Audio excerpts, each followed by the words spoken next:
உலகின் முதல் 2G bio ethanol ஆலை எங்கு தொடங்கப்பட்டது? அசாம். இந்த ஆலை மூங்கில் மூலம் எரிபொருள் தயாரிக்கிறது. இது சுற்றுச்சூழலுக்கு உகந்த எரிபொருளாகும். விவசாய கழிவுகளை பயன்படுத்தி எரிபொருள் தயாரிக்கப்படுகிறது. இது காற்று மாசுபாட்டை குறைக்கும். எரிபொருள் இறக்குமதி குறையும்.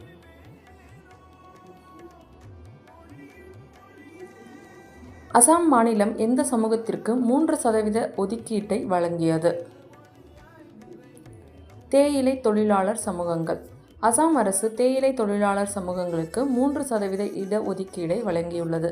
இது சமூக நீதி நோக்கத்துடன் செய்யப்பட்டது. வேலைவாய்ப்புகளில் அவர்களுக்கு வாய்ப்பு கிடைக்கும். உயர்நிலை பணியிடங்கள் இப்போது ஒதுக்கீடு உள்ளது. இது சமத்துவத்தை உயர்த்துகிறது. இந்தியாவில் சிறு ஆயுதங்கள் தொடர்பான ஐநா பயிற்சி அங்கு நடைபெற்றது. ஜபல்பூர். இந்த பயிற்சி சிறு ஆயுதங்களின் சட்டவிரோத பரவலை கட்டுப்படுத்தும் நோக்கத்துடன் நடத்தப்பட்டது. இது பாதுகாப்பு மற்றும் பயங்கரவாத தடுப்பு முக்கியமானது. பல நாடுகள் இதில் பங்கேற்றன. இந்தியாவின் பாதுகாப்பு திறன் இது உயர்த்துகிறது. சர்வதேச ஒத்துழைப்பையும் இது காட்டுகிறது. நன்றி.